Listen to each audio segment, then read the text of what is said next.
ప్రార్థన చేసి మొదలు పెడదాం.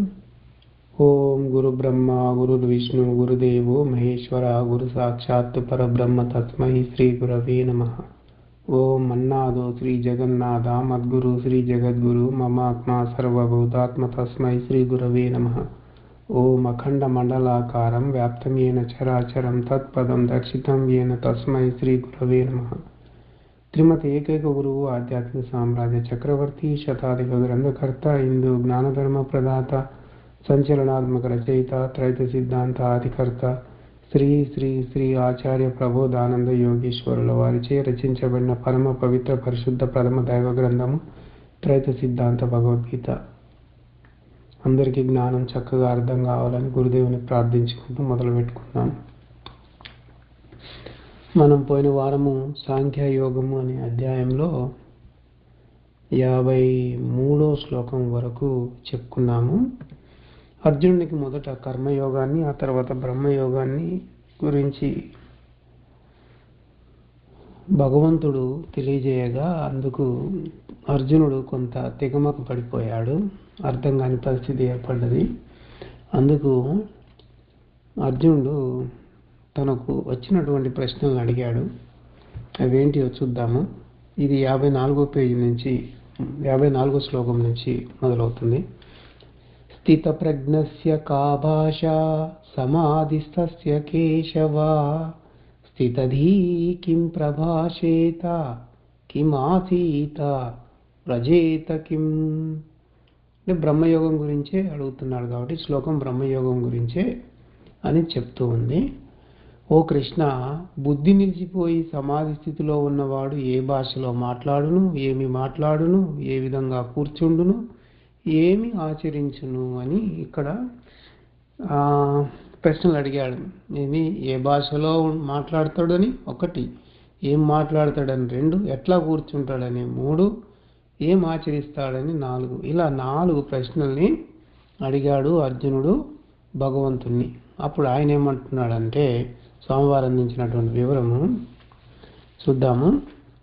అంటే ఇక్కడ ఈ ప్రశ్నకు సంబంధించిందే మనకి ముందు శ్లోకంలో ఏం చెప్పాడంటే సమాధి అని అన్నాడు. అంటే సర్వజీవరాశులందు సమముగా వ్యాపించి ఉన్న ఆత్మ మీద మనస్సును లగ్నం కావడమే సమాధి స్థితి. సమాధి స్థితిని పొందిన వాడు ఈ యొక్క కార్యాలన్నీ నిలిచిపోతాయి, అప్పుడు బ్రహ్మయోగం అవుతుంది అని చెప్పాడు కదా. అంటే స్థిరంగా ఒక చోట కూర్చొని ఉండటం అనేది. అప్పుడు అర్జునుడికి అనుమానం వచ్చింది. మూగగా ఏమన్నా మాట్లాడతాడా అట్లా కూర్చున్న వ్యక్తి? ఒకవేళ మాట్లాడితే అది ఒక వేరే భాష ఏదైనా వస్తుందా? మరి అసలు బుద్ధే పని చేయకపోతే ఏం మాట్లాడతాడు? ఎట్లా కూర్చుంటాడు? వాని ప్రవర్తన ఎలా ఉంటుంది? ఇలా అర్జునుడు ప్రశ్నలు అడిగిండు కదా.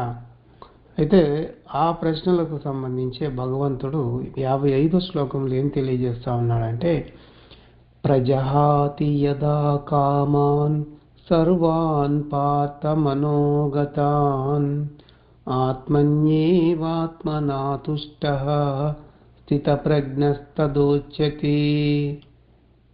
ఇది బ్రహ్మయోగం గురించే అర్జునుడు అడిగింది. బ్రహ్మయోగం స్థితప్రజ్ఞ గురించే కదా అడిగింది. స్థితప్రజ్ఞుడు అంటే, ప్రజ్ఞ అంటే బుద్ధి, స్థితం అంటే నిలిచిపోవడం అన్నట్టు. బుద్ధి నిలిచిపోయిన వాడిని స్థితి గురించి అంటే అది బ్రహ్మయోగం స్థితిలోనే అలా జరుగుతుంది. కాబట్టి బ్రహ్మయోగం గురించే ఈ శ్లోకం తెలియజేస్తున్నాడు భగవంతుడు. ఎప్పుడైతే సర్వ ఆశలు మరియు మనోగతాలైనవి అన్నీ కూడా ప్రయత్నపూర్వకంగా వదిలి ఆత్మయందే జీవాత్మ తృప్తి పొందుతూ ఉన్నదో అప్పుడే వాడిని స్థితప్రజ్ఞుడు అని చెప్పొచ్చు అని ఇక్కడ తెలియజేస్తా ఉన్నాడు. స్వామివారు అందించిన వివరంలో కనుక మనం వెళ్తే మనకి ఈ శ్లోకంలో మనోగతాన్ అని అన్నాడు. అంటే మొదటి వాక్యంలోనే ప్రజహాతి యదా కామాన్ సర్వాన్ పార్థ మనోగతాన్ అన్నాడు. అంటే మనసులో లగ్నమై ఉన్నవి ఏమిటి అంటే మనసులో దాగి ఉన్నటువంటివి అవన్నీ కూడా గడిచిపోయిన విషయాలు మనసులో దాగిపోయి ఉంటాయి. మనసు మననం చేయగల శక్తి కలిగి ఉంటుంది కదా, ప్రతిదాన్ని జ్ఞప్తిలో పెట్టుకుని ఉంటుంది. కాబట్టి ఆ జ్ఞప్తిలో పెట్టుకుని ఉన్న విషయాలన్నీ కూడా మనోగతమైనటువంటి విషయాలు. అంటే గతంలో జరిగిన విషయాలన్నీ కూడా అది మనసులో నింపుకొని ఉంటుంది. అవి ఏంటి అంటే ఇంతకుముందు మనం చూసినవి కానీ, విన్నవి కానీ, తిన్నవి కానీ, తాకినవి కానీ, వాసన చూసినవి కానీ, అంటే 5 జ్ఞానేంద్రియ విషయాలు మనకి చేరుతూ ఉంటాయి కదా. ఆ 5 జ్ఞానేంద్రియాల ద్వారా వచ్చే విషయాలు, ఆ విషయాలే అవన్నీ కూడా మనోగతములై ఉంటాయి మనసులో. అవి అసలు జ్ఞాపకమే రాకుండా పోయి, ఇంకా భవిష్యత్తు గురించి ఆశలు కూడా జ్ఞప్తికి రాకుండా పోయి ఉన్నప్పుడు ఆ శరీరంలోని జీవాత్మ ఆ శరీరంలోనే ఉన్న ఆత్మతో కలిసిపోతుంది. అంటే ఒక్క శరీరంలోనే ఆత్మ జీవాత్మ రెండు ఉన్నాయి. ఎప్పుడైతే జీవాత్మకు ఇలాంటి పరిస్థితి వస్తుందో, అంటే మనసు నిలిచిపోతుందో, అప్పుడు జీవాత్మ ఆత్మతో కలిసిపోతుంది.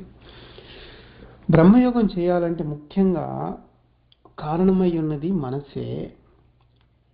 మనస్సు బయటి అవయవాలకి, లోపలి అవయవాలకి మధ్య ఒక వారధి లాంటిది, మధ్యవర్తిలాగా పనిచేస్తుంది. అది నిలబడిపోతే ఏమవుతుందంటే బయట విషయాలు లోపలికి పంపించదు. అంటే బయట జ్ఞానేంద్రియాల విషయాలని లోపల ఉన్నటువంటి బుద్ధికి పంపించదు. అది బుద్ధి పంపించకపోతే గుణాలు కూడా పనిచేయవు. అలాగే మనసు ఏ ఆజ్ఞను కూడా బయటి అవయవాలకి జారీ చేసే స్థితిలో ఉండదు. ఎందుకంటే అది నిలబడిపోయింది, పని చేయకుండా ఆగిపోయింది కదా.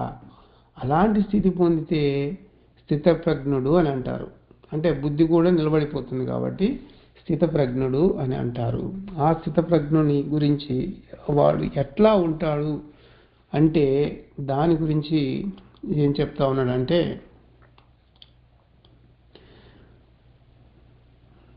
అది వచ్చే వారం చెప్పుకుందాము. అది 56వ శ్లోకము. ఈ రోజుకి ఇక్కడ ఆపేద్దాం, మంగళం పాడి ముగిద్దాం. ఓం మంగళం గురుదేవాయ మహనీయ ప్రబోధాత్మనే సర్వలోక శరణ్యాయ సాధురూపాయ మంగళం. అందరికీ ప్రబోధార్పణం. నమస్కారం.